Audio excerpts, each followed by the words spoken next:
Brainsourcing is a novel technique that unifies the fields of crowdsourcing and brain-computer interfacing. It allows people to collaborate on recognition tasks using only their brain signals evoked in response to a given information stimulus.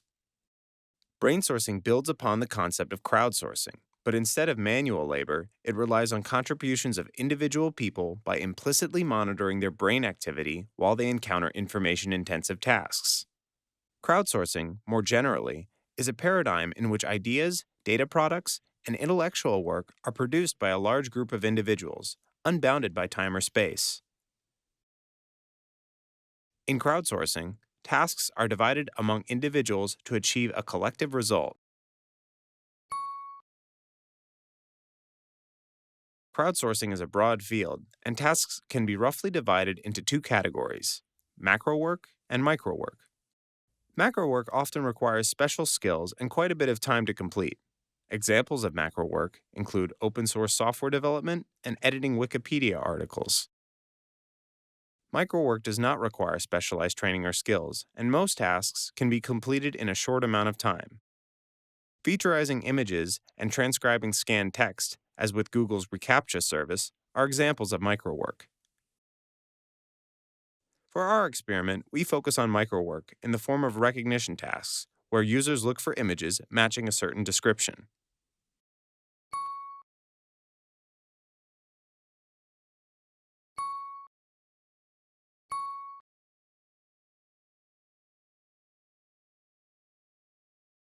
Brain-computer interfacing is an interaction paradigm driven by real-time neural activity collected from a user.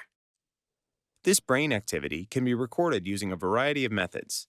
One of the most popular, and the one used in this experiment, is electroencephalography, also known as EEG.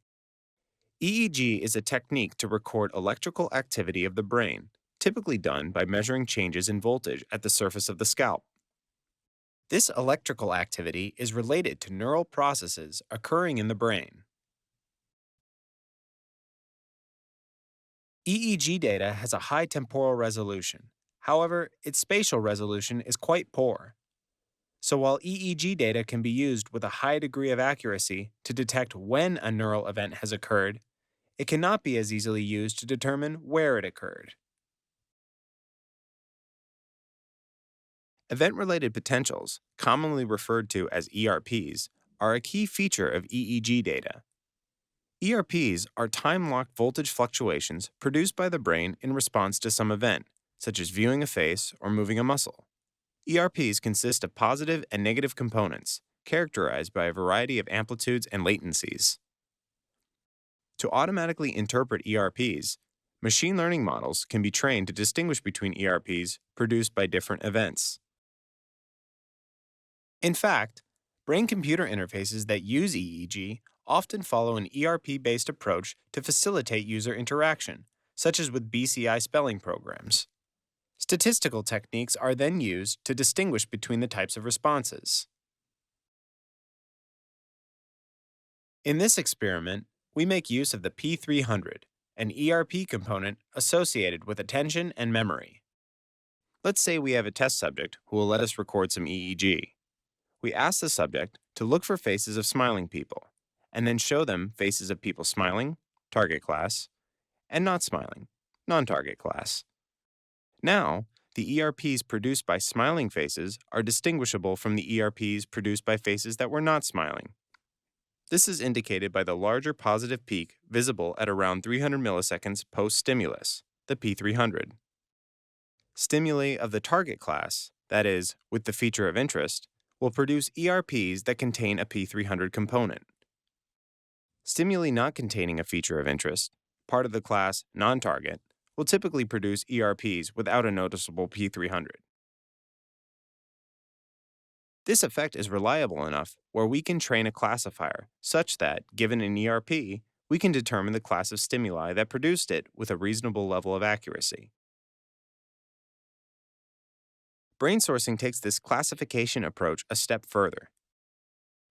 The classification accuracy of a single brain-based model, while better than random, is still not high enough to compete with more conventional approaches. Rather than simply relying upon the brain responses of a single individual to determine classes of stimuli, it's possible to combine predictions derived from many individuals' brains. Using this approach, brain sourcing achieves results that are significantly better than any individual model.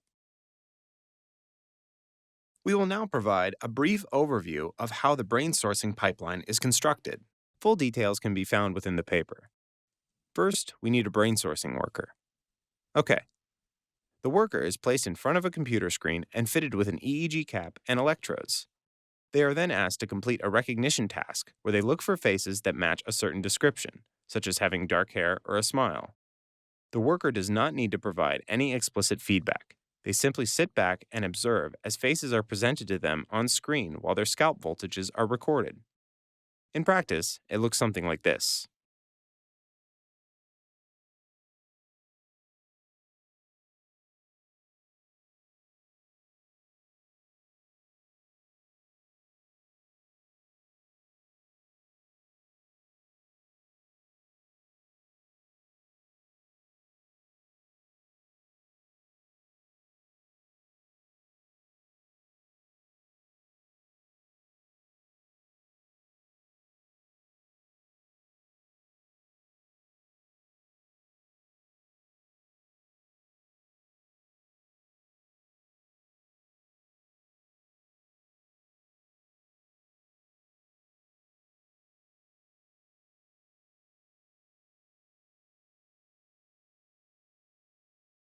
After collecting enough training data from the worker, a classifier model is trained using the ERPs produced by each stimulus.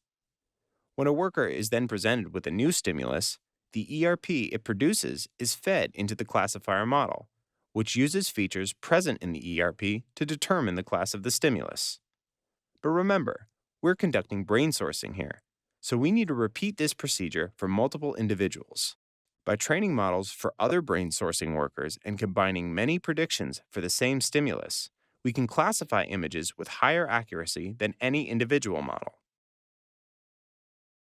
To ensure the brain sourcing model performs better than individual models, the results are analyzed in three ways. First, by showing that the brain responses are reliable. Second, by measuring the performance of correctly classified tasks. Third, by investigating the changes in what the classifier learns when a crowd is used instead of individuals. To show the brain responses are reliable, we can plot the ERPs produced by the two classes of stimuli across all tasks and visually compare them. As we can see, there is a distinct difference between ERPs produced by target and non-target images, and this difference is present for all tasks.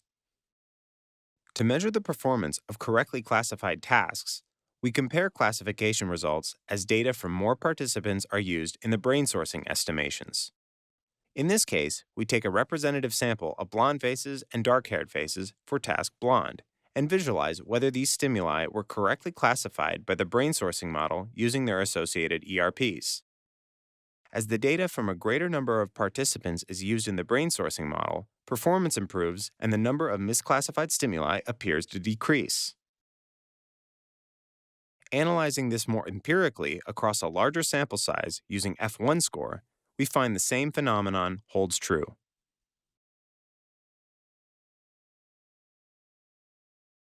Further analysis of the brain-sourced estimations reveals a clear bimodal distribution as data from more participants are added to the models. This reflects the nature of the stimuli data and further suggests that the brain sourcing model is indeed learning something meaningful. In this research, we showed that human brain responses can be effectively utilized in a crowdsourcing setting. Combining predictions from just two participants already yields an F1 score of 0.77 across all tasks. Combining predictions from 12 participants achieves an F1 score of 0.94 across all tasks. This performance is high enough that it could be used in real-world situations. Due to the sensitive nature of brain-based data, it's important to recognize potential ethical and privacy issues that may arise from brain sourcing. Widespread adoption of brain-computer interfaces is not yet a reality. However, with continued improvements to existing technologies, it could be in the near future. When brain-computer interfaces are as common as the mouse, keyboard, or touchscreen, anyone could become a brain sourcing worker.